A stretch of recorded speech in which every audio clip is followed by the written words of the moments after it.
With the big story this afternoon, I'm Seher Zama. In the top focus, the continuous rise in deaths, unfortunately, that we're looking at concerning encephalitis. 108 lives so far this season having been lost to acute encephalitis syndrome in Muzaffarpur itself in Bihar. And 2 weeks after the breakout of this, it's only today, much later in the day, that the Bihar Chief Minister has visited the government hospital in Muzaffarpur to take stock of the situation.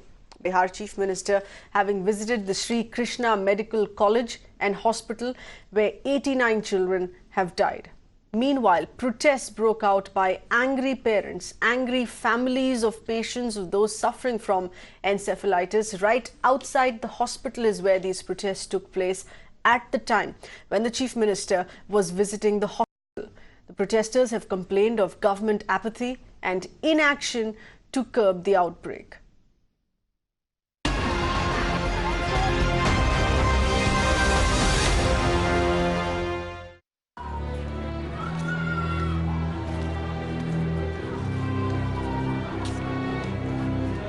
More than 100 deaths in 18 days. Bihar is reeling from one of the worst encephalitis outbreaks in years.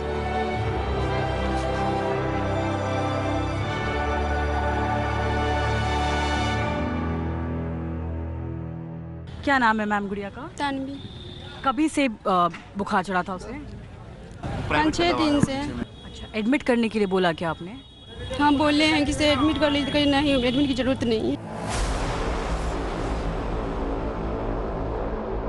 Take a look at the deplorable conditions of the hospital. Mirror now is on ground in Muzaffarpur SKMCH hospital, exposing the government apathy and the lack of medical infrastructure in the state. एक दाना भी खा के आप मुझे दिखा दीजिए अब आप नेशनल टेलीविजन पे। आप बदलिए, आप प्लीज ये बदलिए। Bihar Chief Minister Nitish Kumar finally visited the hospital today but refused to answer any questions. Even as the Chief Minister was inside the Sri Krishna Medical College and Hospital, the victims' families began protesting outside the hospital demanding justice. Mirror now asks, does Nitish Kumar's visit to the hospital come in a little too late? Was the state government unequipped to handle the outbreak?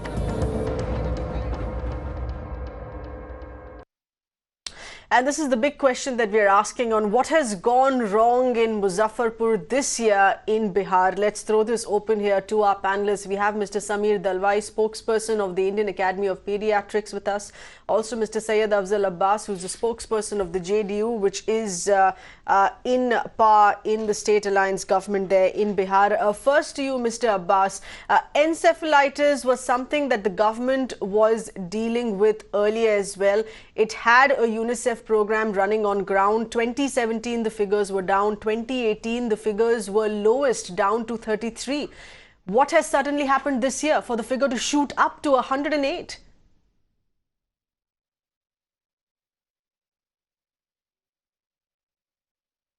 जैसा आवाज सवाल repeat कर देंगे हाँ दोबारा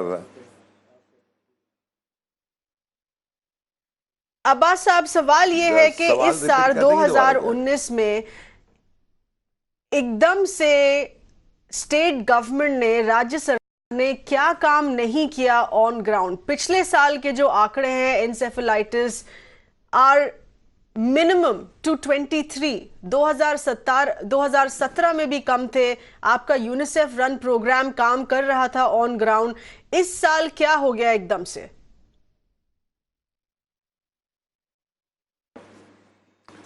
बिल्कुल बात आप सही कह रहे हैं। पिछले साल और 17-18 और उससे 5 साल पहले जो हुआ था, केंद्रीय मंत्री गए थे, उस वक्त के बाद से डिटोरेशन तो हुआ था, बहुत कमी आई थी। ये कहा है कि जो एक मतलब बच्चों का बीमार होना, फ्लो बढ़ना और मौत के जो तादाद है वो काफ़ी हद तक बढ़ गया। मैं समझता हूँ कि एक बार इस बार हालांकि डॉक्टरों ने अलग अलग इसमें राय दी है, जो देश के बड़े बड़े डॉक्टरों ने बताया कि ये वहाँ पे इन्वायरमेंट और क्लाइमेट का भी बहुत बड़ा असर पड़ा है, जिसके कारण बारिश का भी नहीं होना वक्त पर नहीं होना, ये भी एक बहुत बड़ा कारण रहा है। लेकिन सबके बावजूद भी मुझे दुख है, बहुत तकलीफ है, दर्दनाक वाकया है, जिसको हम इस पर कोई हम सियासत नहीं करना चाहते हैं। मेरी प्राथमिकता है, मेरी प्रायोरिटी है कि जो हुआ वो हुआ, अब मज़ीद आगे जो है इसकी कैजुअलिटी ना हो, मैं इस पर ध्यान दे रहा हूँ। माननीय मुख्यमंत्री जी आज गए हैं, मैं समझता हूं कि उनके जाने के बाद से जो कमियां हैं उसको फौरन पूरा कर लिया जाए। कल उन्होंने प्रेस कॉन्फ्रेंस में बहुत सारे बातें की कि जो इलाज का देखिए, हमारे जो पत्रकार हैं, तो कहीं ना कहीं मैं समझता हूं कुछ कमियां हैं। बहुत ही एक बेसिक चीज है सफाई, अस्पताल में सफाई रखना। आपका जो सरकारी अस्पताल है SKM, उसमें सफाई रखना, उसमें मरीज को साफ खाना देना, बच्चों को सड़े हुए फल दिए जा रहे हैं, सफाई के कूड़े के टीले बने पड़े हैं, कोई सफाई नहीं की जा रही है अस्पताल में। इसमें क्या रॉकेट साइंस है? सफाई रखने में इतनी क्या मुश्किल है? नहीं, बिल्कुल बिल्कुल नहीं, मैं तो वही कह रहा हूं कि आज पार्टी के राष्ट्रीय अध्यक्ष बिहार के मुख्यमंत्री माननीय नीतीश कुमार जी गए हैं, तो जाहिर सी बात अपनी आंखों से देखा, और जो लापरवाही होगी मैं समझता हूँ उस पर एक्शन लेंगे और अविलंब। मैं यकीन इसके साथ आज लगातार मैं आप 4 दिन से मैं डिबेट पे बैठा हूँ और लोग कह रहे नीतीश कुमार जी नहीं गए, हमें कि जाएंगे, वो बिल्कुल जाएंगे। और ऐसा नहीं कि लापरवाही नहीं है, और थे और जो उनकी निगाहें और पहली निगाहें अगर वो इंस्पेक्शन किए जा रहे हैं, क्या आपको नहीं लगता है उनका विजिट, उनका इंस्पेक्शन और जल्द होना चाहिए था? अगर मुख्यमंत्री के आने से फरक पड़ता है पहले भी तो 2 हफ्ते बाद उनको आज जाना चाहिए था, जब 108 लोग मर चुके हैं, 108 बच्चे। नहीं, मुख्यमंत्री से पहले नहीं, कविता जी, मुख्यमंत्री से पहले स्वास्थ्य मंत्री भी गए, केंद्रीय स्वास्थ्य मंत्री भी आए, फिर आपको गृह राज्य मंत्री भी वहां पहुंचे। तो मैं समझ लो पहुंच रहे हैं और पहुंचे भी है सबका। हमारे पार्टी के नेता भी यहाँ, प्रदेश के मंत्री भी हैं, श्याम रजक भी वहाँ पहुंचे। और इस सब को देखने के बाद से मुझे लगता है कि लोग सबकी एक ही एम था, एक ही टारगेट था, कैसे कैजुअलिटी कम हो और हॉस्पिटल में अच्छे से अच्छी तरह से इलाज कराया जाए, इस पे फोकस सबका है। और आज फाइनली जो कल हाई लेवल मीटिंग बुला के माननीय मुख्यमंत्री जी ने मीटिंग बुलाई, उसके बाद से आज गए, मैं समझता हूं कि सारी जो कमियां उसको दूर कर ली जाएगी और प्रशासन द्वारा जो भी नेग्लिजेंसी हुई होगी, मैं समझता हूं कि उसमें नीतीश कुमार जी छोड़ने वाले नहीं है। अच्छा, Mr. Sameer Dalwai, would you like to step in on this? Is this a case of absolute negligence? They have relaxed after a few years of having controlled or lowered deaths concerning encephalitis, and this year 2019 the system seems to have entirely relaxed, which is why it's gone out of control. So there are two issues here, and on behalf of the Indian Academy of Pediatrics, I'd like to mention this very clearly. The visuals that you are running right now are about the pathetic conditions in any hospital at any point of time in what we are seeing right now, and that's the state of the healthcare, state-run healthcare system perhaps everywhere. And in these situations, how do you expect a seriously ill child to survive? Look at the kind of infections that he would get in the hospital. And the point is, it's the doctor who has to face the brunt of all this. And we are seeing it all over the country. I don't want to bring in the issue of violence against doctors, but what can a doctor do in a condition like this? This is very squarely the responsibility of the administration of the day to be able to run and keep a hospital in this kind of a standard. It's pathetic, and they have to be taken to task. There's no two things about it. It's a failure of an administration that has nothing to do with medicine. Mr. Dalwai, this late in the day, do you think this outbreak can be controlled this late in the day? When now let's talk about the outbreak. The outbreak is not in the hospital that you are talking about. Can this be controlled midway now? Yeah, the outbreak is in Muzaffarpur, in the rural areas where these children are contracting the problem. And I've been saying this on your channel again. These are not perhaps cases of viral encephalitis or any bacterial meningoencephalitis that require a very high antibiotic that can be given only in an ICU. We've been saying this time and again that there's a particular pattern for this illness in Bihar, especially what's called chamki fever or chamki bukhar. And these are children who are under 5 years of age, who are severely malnourished, who are impoverished, and in the summer when the climate is above 45 degrees and they're out in the open, they are dehydrated, they have no food to eat, and they are perhaps eating these rotten lychees or other things in the local area there at Muzaffarpur, Samastipur and those areas, Vaishali. And then some kind of toxin is being liberated which causes a hypoglycemia in these children late in the night or early hours of the morning. And this hypoglycemia is causing encephalopathy. It's damaging the brain. It's not necessarily a virus. And we are looking up completely the wrong street. Now, the way to prevent this outbreak is not just by having medications in the ICU. The way to prevent this outbreak is to remove malnourishment and poverty from these districts. No, the way to prevent is also to have local visits. There are nurses, government nurses, Anganwadi workers who have in the past been.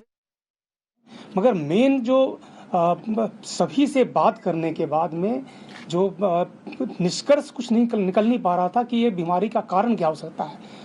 कुछ लोग कहते हैं ये खाना खाली पेट रहने से हुआ है, कुछ कह रहे हैं कि लीची खाने से हुआ है, कुछ कह रहे हैं कि इन्वायरमेंट के कारण से हुआ है। और जब हम करीब 50-70 बेड्स पर हम लोग गए हैं तो सबके अलग अलग बैकग्राउंड थे। किसी ने कहा कि नहीं खाना खाया इसलिए हुआ है, किसी ने कहा कि धूप में बहुत खेला है, दिन भर धूप में खेला है इसलिए हुआ है। तो ये इस पर कोई सर्टेनिटी नहीं हो रही थी। तो वहाँ चिकित्सकों से भी बात किया गया, जितने चिकित्सक थे, कुछ एम्स से भी गए हैं एक आध चिकित्सक, उनसे ये सबने बात किया हम लोगों ने। और फिर यह निष्कर्ष हुआ कि हम लोगों को जितने बच्चे प्रभावित हुए हैं, करीब 400 से अधिक बच्चे प्रभावित हुए हैं इस बार मुजफ्फरपुर ज़िले में खासकर, उन सभी घरों पर एक टीम कल से जाएगी यह जानने के लिए कि उनका सोशियो इकोनॉमिक और इन्वायरमेंटल बैकग्राउंड क्या था। मतलब सोशियो इकोनॉमिक मतलब उनकी हालत क्या है, गरीबी कैसी है, सैनिटेशन कैसा है, साफ़ सफाई है कि नहीं है वहाँ पर। कुछ लोग कह रहे थे शायद मच्छर भी आजकल इस गर्मी के समय में भी कुछ घरों में मच्छर हैं, तो क्या स्थिति वास्तव में ये है। या फिर इन्वायरमेंटल कारण तो नहीं है कि ऐसी गर्मी कहीं पहले नहीं पड़ी है वहाँ पर, पिछले 2 सालों से बारिश नहीं हुई, ये कारण तो नहीं है, या कुछ और कारण हो सकता है। तो यह निर्णय लिया गया है कि सभी घरों में कल से एक टीम जाएगी, सभी प्रभावित घरों में, और वह टीम कुछ बिंदुओं पर पूछताछ करके और एक कारण पर पहुंचने की कोशिश करेगी। यदि कोई सोशियो इकोनॉमिक कारण हो जिसको सरकार इंटरवेन कर सकती है और इंटरवेन करके आगे के लिए ठीक कर सकती है, तो हम लोग उसको करेंगे। तो एक तो यह निर्णय हुआ है कि आगे के लिए हम लोग करें। वैसे इस बीच में केंद्रीय टीम भी वहाँ पहुँची हुई है और उसमें ICMR की टीम भी है, रिसर्च के टीम्स भी हैं, ये लोग भी काम कर रहे हैं, सारे चिकित्सक भी काम कर रहे हैं और सर्वे उसका स्टैटिस्टिकल एनालिसिस कर रहे हैं। दूसरा निर्णय हुआ है कि SKMCH अस्पताल को 2500 बेड का बनाया जाएगा।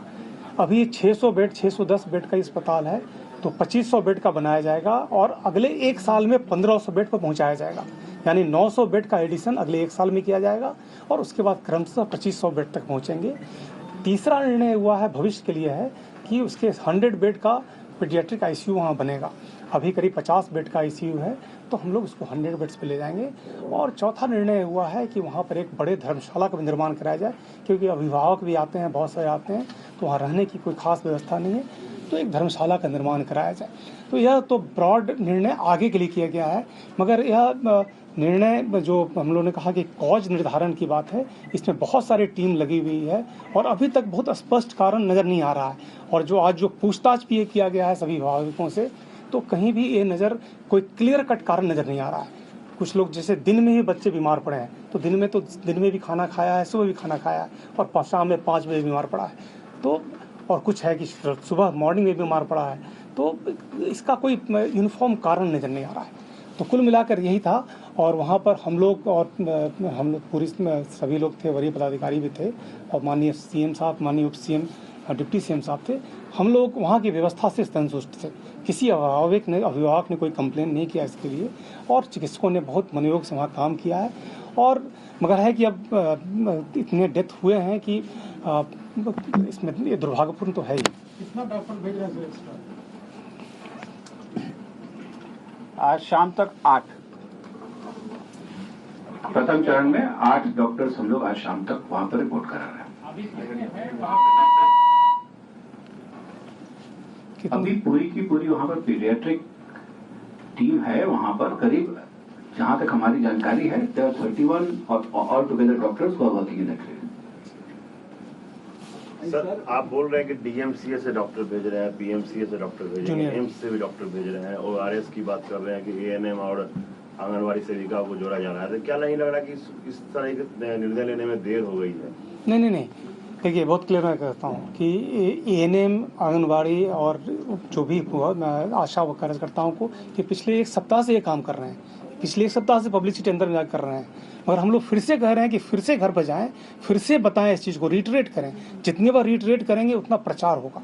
ये ऐसा नहीं कि अभी आज का इंस्ट्रक्शन है, ये रिटरेट करने के लिए कहा जा रहा है। क्या अवेयरनेस प्रोग्राम चल रहा था, अखबारों में विज्ञापन आ रहा था, गर्मी जब से शुरू हुई तब से ये चीज नहीं चल रहा था, विज्ञापन चल रहा था। लो देखिए, ऐसा है कि जितने अभिभावक से हम लोग ने बात की आज अस्पताल में, वो लोग ऐसा नहीं था कि इससे अवगत नहीं थे। उनको पता था कि जैसे खाना खिलाना चाहिए रात में और ORS देना चाहिए। जैसे मुशहरी की एक महिला थी जिसका बच्चा, जिससे मैंने डायरेक्टली पूछा, तो कहने लगे बाबू हम तो काम करके आए तब तक बच्चा सो गया था। All right, that is a long drawn-out explanation and a list of excuses here that have now come in from the Chief Secretary of Bihar, Mr. Deepak Kumar, speaking out, making it sound like an absolute mystery. Let's get in a quick response here from the expert with us, Indian Academy Pediatrics, Dr. Sameer Dalwai with us. Mr. Dalwai, in your view, does this sound convincing? You have a representative of the Bihar government, Chief Secretary here, saying that there is no clear reason. They're still trying to crack the case. They're still trying to figure out why so many children have suddenly fallen ill. Can they really be that clueless? Let me say I am absolutely disgusted. I don't know who this highly diplomatic gentleman was, but I don't know what he's talking about. What does he need to send a team to find out the socio-economic condition of these children? Isn't it obvious to you?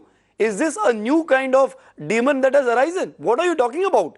Are you going to send a team now to their houses after the child has died to find out? And what are you talking about 2,500 beds? First manage this 250 beds that you have. Clean the drains there. See that there's no filth lying there. See that the 250 beds that you have are getting proper food. Why do you want to build 2,500 beds? For what?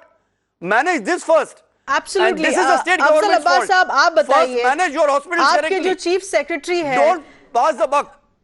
इसको इतनी बड़ी mystery, is that the best that the government, is that the best that the state Bihar government can do?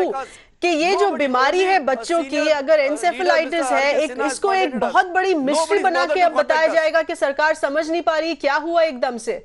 Let's get in a response. Saeed Afzal Abbas, please respond to that. अब आप इस बीमारी को एक बड़ी सी mystery बना के बात कर रहे हैं क्योंकि आपको समझ में नहीं आ रहा है क्या हुआ एकदम से. आपकी नाकामी की वजह से इतने बच्चे बीमार पड़ के गुजर चुके हैं, तो आप ये कहेंगे कि एक बहुत बड़ी मिस्ट्री, हमें समझ में नहीं आ रहा है ये कौन सी बीमारी है, कहां से आई है. देखिए, बीमारी तो आज की नहीं है, पहले से भी चली है, इससे इनकार तो नहीं किया. चीफ सेक्रेटरी ने बताया आपको, दीपक कुमार ने, कि तो मैं समझता हूँ कि हमसे ज़्यादा बेहतर वो जानते हैं और बिहार के बारे में, चूँकि सरकार में है, सरकार के एक एडमिनिस्ट्रेटिव अफसर है. लेकिन मैं समझता हूँ कि सबसे चूँकि ज़मीनी स्तर पर हमें चाहिए था कि कहीं ना कहीं अवेयरनेस की ज़रूरत थी. जब ये हीट से होता है, गर्मी से होता है, इन्वायरमेंट पे है और क्लाइमेट पर असर पड़ता है, तो हमको, प्रशासन को इसको ज़मीनी स्तर पर इसका मैसेज देना चाहिए था. उसमें हमको लगता है कि वह कहीं ना कहीं चूक हुई. लेकिन जो उसके आगे, मैंने अभी भी आपके पहले दूसरे चैनल पे भी मैंने कहा है कि माननीय मुख्यमंत्री के आने के बाद से मुझे यकीन है कि बहुत सारे समस्याओं का समाधान होगा. और जो ये अच्छी बात है कि फर्दर में कुछ ना हो, इसके लिए हॉस्पिटल का जो विकास करने की बात है, 2500 बेड की बात हो रही है और 900 बेड इस साल तक, अगले साल बनकर तैयार हो जाएगा, ICU होगा. तो ये पहले भी होना चाहिए था, लेकिन चलिए देर आज दुरुस्त है. अस्पताल जो भी खड़ा हुआ है मुख्यमंत्री के उसको तो ठीक से चलाइए. 50 और ICU में बेड, टोटल 100 बेड ICU में आप लगाएंगे, मगर जो अस्पताल चल रहा है अभी उसको तो ठीक करिए. वो तो अभी कूड़ेदान बना हुआ है. मैं एक चीज बताइए आप. नहीं, मैं समझ जाऊं. मैं आप ही के, आप यहाँ बैठी हुई, आप चैनल में बैठी हुई, 2 से 4 5 आपके गेस्ट आते होंगे उस चैनल पे, जहाँ से आप एंकरिंग कर रही हैं, और एकाएक आप 100 अगर आपके पास गेस्ट आ जाए, कहा कीजिए, तो कहीं ना कहीं कठिनाई का सामना करना ही पड़ेगा आपको. तो मैं समझ जाऊँ कि जो फ्लो आया है एक साथ जो बढ़ा लगातार, जहाँ 2 4 5 10 डेली 50 जा रहे हैं, 50 निकल रहे हैं, 50 आ रहे हैं, कुछ इसमें मौत भी हो रही है, तो जाहिर सी बात है कि ये तो इंस्ट्रक्शन पहले से नहीं था और ये अंदेशा नहीं था कि एक बार 200-300 मरीज आ जाएंगे. तो मैं समझता हूं कि प्रशासन इस पे एक्शन में है और कर रही काम. और ये घटना घटी है, दुर्भाग्यपूर्ण घटना है, इसको किसी नजरअंदाज नहीं किया जाता है. मुख्यमंत्री जी का जाना, हेल्थ मिनिस्टर के लिए हेल्थ मिनिस्टर का जाना, Let's get in one of our callers. We have Aruna calling in from Delhi. Aruna, if my voice is going through, please go ahead. Yeah. Good afternoon. I'm calling from Lucknow actually. Yes. Just now I'm just listening to the minister talking about, the spokesperson talking about absolutely rubbish because it's in such a bad condition. Can't they see themselves on the TV? Why Chief Minister has to come there to just have a look at it? When their job is to, when he or she is a health minister of the state, why can't they just plan right. and do the job? Absolutely. So what you're saying is that at the end of the day, जी बताइए। Interview पे आप select करते हैं और अगर हम job properly नहीं कर रहे तो आप हमारे को निकाल देते हैं या हमारे ऊपर एक्शन ले लेते हैं। आप कभी देखते ही नहीं है कि आप कभी जाके देखते नहीं, कुर्सियों पे बैठ के और जस्ट डिस्कशन करने लगे हुए हैं कि तो सरकारी अस्पताल में there is no accountability. It's just a question of no accountability in a government hospital. It is operating, stretching as it does. It is turning into a garbage dump. No one's watching, and this is not just about the hospital. This is conditions from where the children are coming in from Muzaffarpur. Absolute unhygienic conditions under which they're living as well. This was the same problem that was detected in Gorakhpur in Uttar Pradesh in 2017. The government got its act together, tied up with the ground program of the WHO, and today we're looking at the situation in Gorakhpur being much better. The death toll concerning encephalitis has gone down 66% here in Gorakhpur, being the other case, but in Muzaffarpur in Bihar, this has suddenly shot up this year, and it is a clear case of absolute negligence, of slipping out of vigil that was being kept in the past few years, and the government acting as if it doesn't know what's happened, acting absolutely clueless. We have with us our correspondent Santhya getting us further details. Santhya, one is the condition under which these people are living in. Unfortunately, in Muzaffarpur, there is no cleanliness there being maintained by the government, and then forced to come in with only nearby big government hospital being the SKM, which is as much a garbage dump.